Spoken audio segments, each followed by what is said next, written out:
is Tina Leader, and today we're going to talk about 3 easy ways to start a conversation with anyone. If you've known me growing up, then you know that I was the epitome of the shyest person in the world until I hit college. Of course, that's always the time, right? Until I hit college.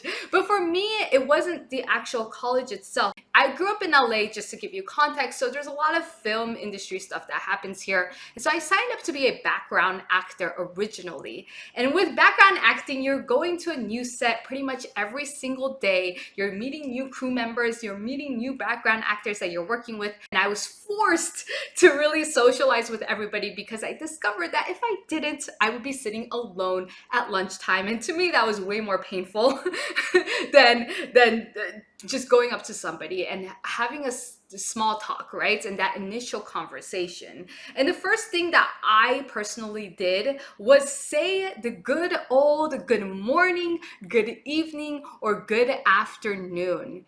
And I know that sounds so simple. And so, okay, that's just a greeting though.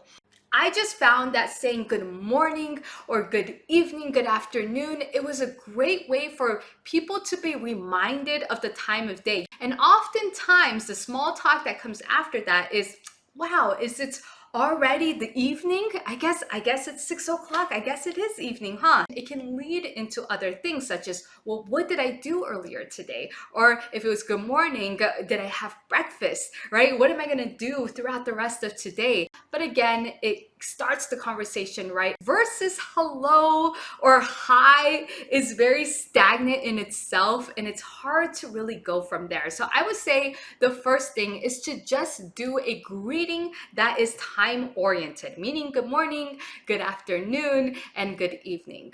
Tip number 2 is the easiest, which is just simply going up to somebody, say, hey, I don't think we've met yet.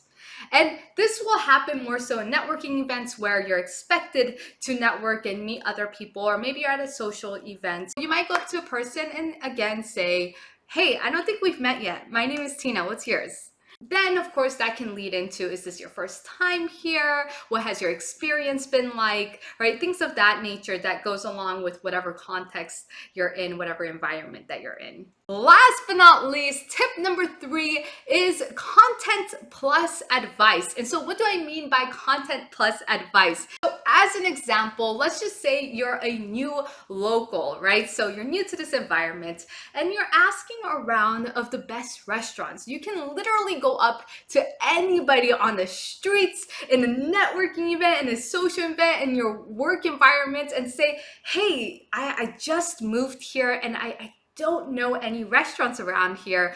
Do you recommend any restaurants? Or do you recommend any cafes? I'm a big cafe person. And you can ask people for their advice. Now, when you're asking for advice, I recommend that it's not a yes or no question. That in fact, they have to actually think about, oh, let me think about a restaurant name. They might even follow up with you and ask you, well, whereabouts do you live, right? And then in that, you now further engage. Well, I'm about here in this location. And then they think, oh, you know what? Maybe you would like this place, right? And if they don't know, then they'll say, yeah, you know what? I have no idea. But then that conversation can lead into, well, I don't really go into that side of the town. Why is that? Should I be moving? Is this a dangerous side of town, right? It can just keep going. You could keep rolling from there. Technically, it's better if it's something that's more interesting. For example, there's a water floss business.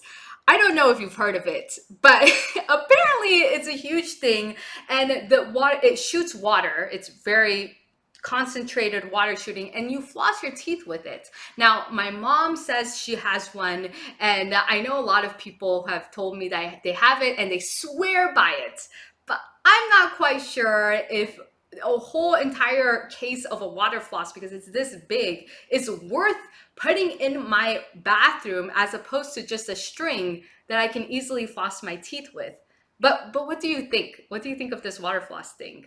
And that can lead into other conversations, whether they even heard of the water floss or maybe they themselves is an avid water floss user, right? You can really engage in somebody, and especially if you're in a place like a networking event where everything's just, oh, my name is, and what do? You really do want to do something different because it makes you stand out. You will be sought after on a subconscious level, and people will see you and notice you throughout the whole entire event.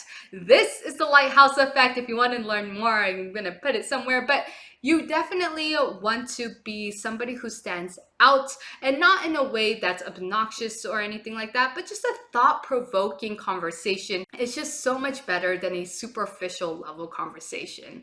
But let me know what you think. Comment below, hit that like button, hit that subscribe button if you haven't already, and I will see you on the next video.